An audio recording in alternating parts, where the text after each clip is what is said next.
सदस्य आहेत। लोकशाहीमधल्या सगळ्यात वरिष्ठ सभागृहाच्या सदस्य असलेल्या आणि सातत्याने संसद रत्न असा किताब मिळवत असलेल्या आणि स्वतःच्या अत्यंत संयमी, अभ्यासू आणि सुसंस्कृत मांडणीसाठी प्रसिद्ध असणाऱ्या इतक्या संवेदनशील महिला नेत्याबद्दल अब्दुल सत्तारांनी केलेलं वक्तव्य हे अत्यंत दुर्दैवी आहे, निषेधार्ह आहे। आणि कुठल्याही संसद सदस्यांचे जे विशेष अधिकार असतात त्या विशेष अधिकारांचा वापर करत मला असं वाटतं की अब्दुल सत्तारांवरती कारवाई झाली पाहिजे। गुलाबराव पाटील असतील, अब्दुल सत्तार असतील, ही मंडळी सातत्यानं महिला राजकारणी असणाऱ्या नेत्यांना टार्गेट करून ठरवून जे त्यांच्यावरती अशा अश्लाघ्य टीका करत आहेत, यांना चाप बसण्यासाठी तरी आता कारवाई होणं गरजेचं आहे आणि अब्दुल सत्तारांनी राजीनामा दिला पाहिजे। अब्दुल सत्तारांच्या राजीनाम्यासाठी शिवसेना, उद्धव बाळासाहेब ठाकरे आम्ही आग्रही आहोत। त्या सरकारने महिलांचा वारंवार अपमान केला आहे, हा सरकारच्या नेत्यांकडे हा भाजपचा USP आहे हे मी वारंवार सांगून झाले। भारतीय जनता पार्टी ही महिलांना दुय्यम वागणूक देते।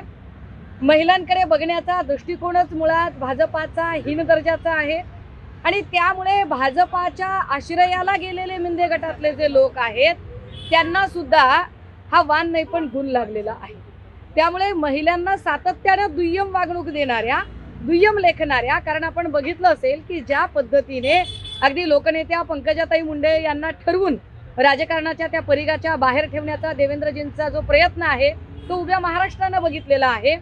किशोरीताई पेडणेकरांबद्दल एकीकडे त्यांना बहीण म्हणायचं आणि दुसरीकडे किरीट भाऊंनी ज्या पद्धतीने त्यांच्याबद्दलची वक्तव्य केली, किंवा अगदी भारतीय जनता पार्टीचे सध्याचे सरकार आणि त्या सरकारमधले दस्तूरखुद्द आमचे पंतप्रधान साहेब, या पंतप्रधान साहेबांनी तृणमूल काँग्रेसच्या नेत्या आदरणीय ममता बॅनर्जींबद्दल दीदी ओ दीदी अशी अश्लाघ्य संभावना करत अवहेलना करणारी ती वक्तव्य भर सभेतनं करणं असेल, किंवा गौरी लंकेश यांच्या हत्येनंतर एका अत्यंत जबाबदार संघाच्या पदाधिकाऱ्याने अत्यंत वाईट पद्धतीने ट्विट करणं आणि ट्विट करणाऱ्या माणसाला दस्तूरखुद्द मोदीजींनीच फॉलो करणं ट्विटर हँडलवरती, ह्या सगळ्या गोष्टी जर बघितल्या, किंवा गुलाबराव पाटलांचे काल परवाचं माझ्या संबंधानं असणारं सरंजामी माच दाखवणारं जे वक्तव्य आहे, हे सगळं जर पाहिलं तर भारतीय जनता पार्टी ही अजिबात महिलांचा सन्मान करणारी पार्टी नव्हे। आणि भारतीय जनता पार्टीच्या सोबत त्यांच्या आश्रयाला गेलेला जो मिंदे गट आहे, हा मिंदे गट अजिबात तो छत्रपती शिवरायांचाही वारसदार नाहीये आणि तो वंदनीय बाळासाहेबांचाही वारसदार नाहीये, कारण वंदनीय बाळासाहेबांचा कुठलाही शिवसैनिक महिलांबद्दल अशी अवमानकारक टिप्पणी करूच शकत नाही। हे बाळासाहेबांचे वारसदार शिवसैनिक म्हणवण्याचं जे यांचं ढोंग आहे, या निमित्तानं यांचं ढोंग उघडं पडलेलं आहे, यांचा मुखवटा टरटरा फाटलेला आहे आणि अब्दुल सत्तारांनी आता राजीनामा दिला पाहिजे।